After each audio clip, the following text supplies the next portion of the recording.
तो गुलाम नबी आजाद, इंदिरा गांधी, राजीव गांधी, पीवी नरसिम्हा राव, मनमोहन सिंह, ये वो तमाम सरकारें जिसमें मंत्री रहे, जम्मू कश्मीर के मुख्यमंत्री रहे, जमाने से कांग्रेस के महासचिव रहे, लेकिन 1.5 साल पहले दुनिया के सामने इन्हीं गुलाम नबी आजाद साहब की एक अलग पहचान बनी और वो एक ऐसे विपक्षी नेता के रूप में लोगों को नजर आए जिनकी शख्सियत के मुरीद निकले प्रधानमंत्री मोदी।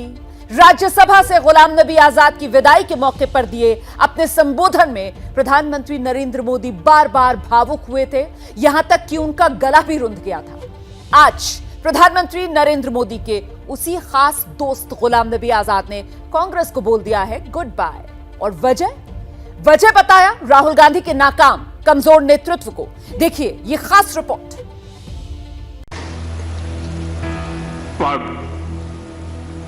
सत्ता जीवन में आती रहती है, लेकिन उसे कैसे पचाना,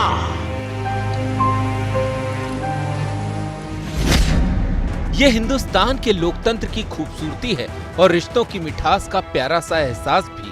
तभी तो कहां बीजेपी के प्रधानमंत्री नरेंद्र मोदी और कहां कांग्रेस के गुलाम नबी आजाद।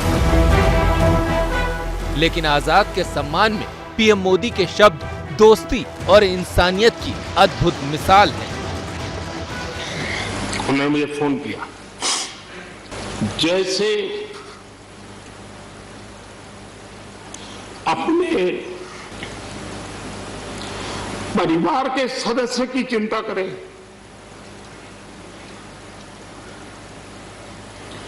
वैसी चिंता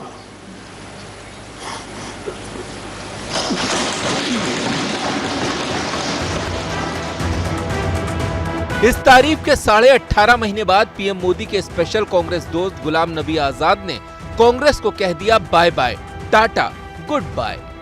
जिस कांग्रेस में गुलाम नबी आजाद ने अपने 46 साल गुजार दिए, जिस कांग्रेस में 27 साल की उम्र में गए थे, उसी कांग्रेस से 73 की उम्र में वो आजाद हो गए।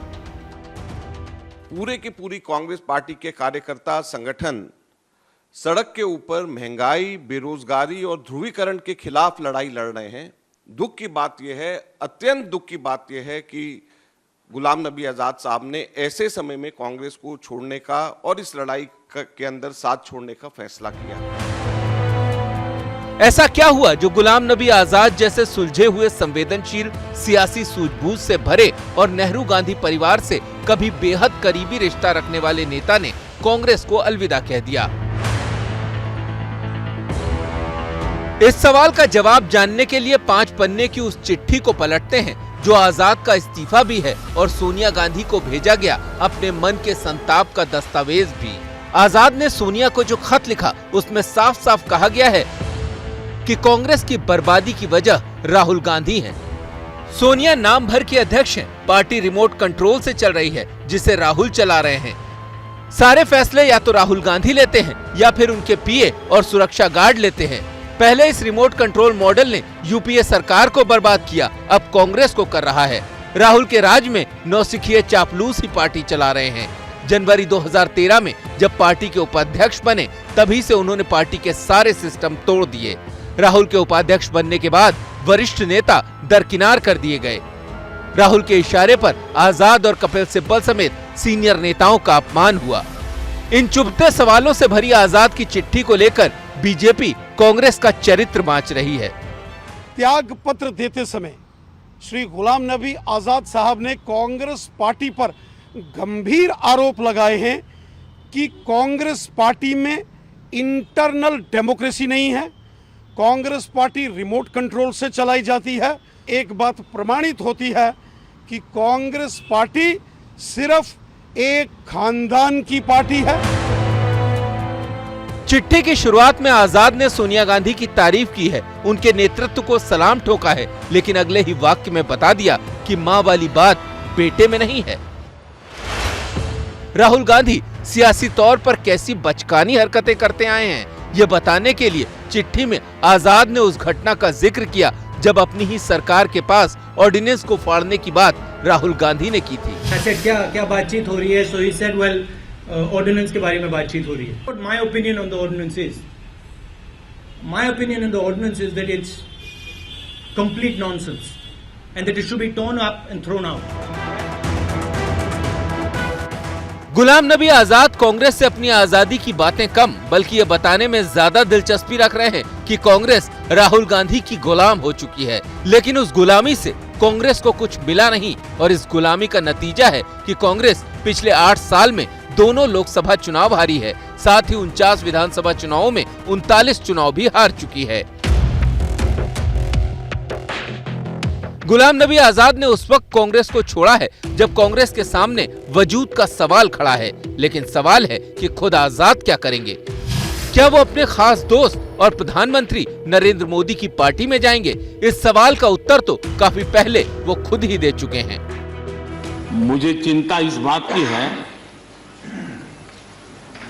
कि गुलाम नबी जी के बाद इस पद को जो संभालेंगे उनको गुलाम नबी जी से मैच करने में बहुत दिक्कत पड़ेगी,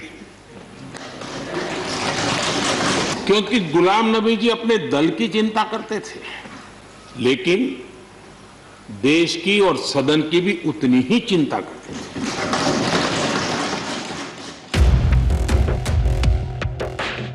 कहा जा रहा है कि राजनीति की अपनी आखिरी पारी आजाद अपनी पार्टी बनाकर खेल सकते हैं. वैसे महंगाई और बेरोजगारी जैसे सवालों पर 11 दिन पहले ही वो राहुल गांधी के साथ पैदल मार्च कर रहे थे. लेकिन उनके जहन में शायद अपनी बेरोजगारी का सवाल भी घूम रहा होगा. जनवरी 2021 को गुलाम नबी आजाद राज्यसभा से रिटायर हो गए. फरवरी 2021 में आजाद ने कश्मीर पहुंचकर G23 के नेताओं के साथ अपना शक्ति प्रदर्शन किया. मई 2021 में बंगाल, असम समेत 5 राज्यों के चुनाव में आजाद को स्टार प्रचारक नहीं बनाया गया. जुलाई 2021 में राहुल ने आजाद से मुलाकात की और उन्हें जम्मू कश्मीर कांग्रेस का अध्यक्ष बनने का प्रस्ताव दिया. आजाद तैयार नहीं हुए. अप्रैल 2022 में गुलाम नबी आजाद ने G23 की मांग को लेकर सोनिया गांधी से बात की. जुलाई 2022 में गुलाम नबी आजाद कांग्रेस मुख्यालय पहुंचे जहां उन्होंने सोनिया के पक्ष में प्रेस कॉन्फ्रेंस की. अगस्त 2022 में जम्मू कश्मीर में कैंपेन कमेटी का चेयरमैन बनाया गया जिससे 2 घंटे में ही उन्होंने इस्तीफा दे दिया और अब कांग्रेस को ही छोड़ दिया. कांग्रेस के बड़े नेता आहत हैं, G23 वाले दुखी. अभी तो मैं खुद सदमे में हूँ. एक ऐसा 42 साल का जिसको सब कुछ मिला जिंदगी के अंदर, 42 साल ही बगैर पद के नहीं रहे हो व्यक्ति, आज वो ये मैसेज दे रहे हैं जैसे कि जो मेरी समझ के पर है. मजबूर होकर वो एक 50 साल से बड़ा लंबा रिश्ता उनको तोड़ना पड़ा. जाहिर है वो बहुत आहत हुए होंगे, उनको चोट भी पहुंची. ये स्थिति आने से बचाई जा सकती थी.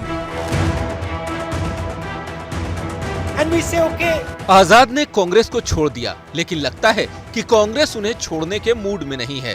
कांग्रेस कह रही है कि ये सब बीजेपी के इशारे पर हो रहा है. आप कांग्रेस नेता जयराम रमेश का ट्वीट देखिए.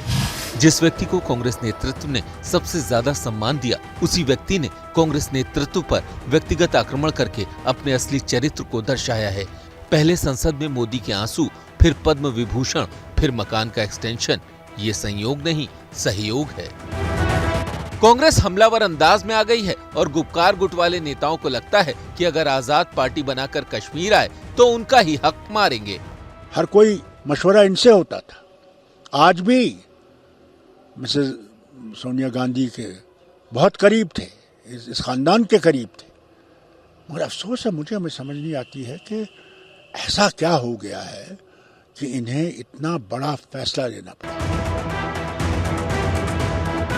जिस वक्त राहुल गांधी भारत जोड़ो यात्रा करने जा रहे हैं उस वक्त आजाद ने कांग्रेस जोड़ो का तंज भरा सुझाव देकर कांग्रेस को आखिरी नमस्कार कर दिया.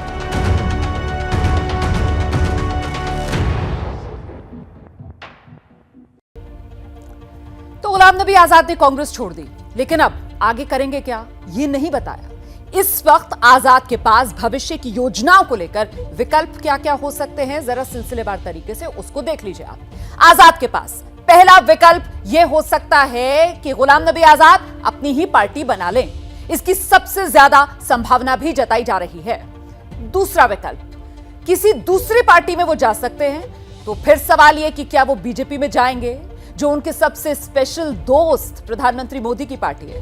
वैसे पीएम मोदी की भावुकता भरी तारीफ के बाद आजाद से जब इस बाबत सवाल पूछे गए थे तो उन्होंने कहा था, मैं बीजेपी में तब शामिल होऊंगा जब हमारे कश्मीर में काली बर्फ पड़ेगी। आजाद के पास तीसरा विकल्प है कि वो राजनीति से संन्यास ले ले। क्या मजबूरी है मेरी, बताइए।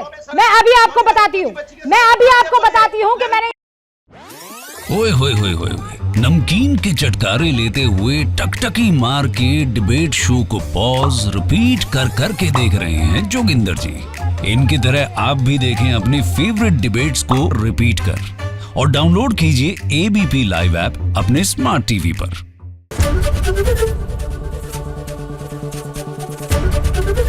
एबीपी न्यूज आपको रखे आगे।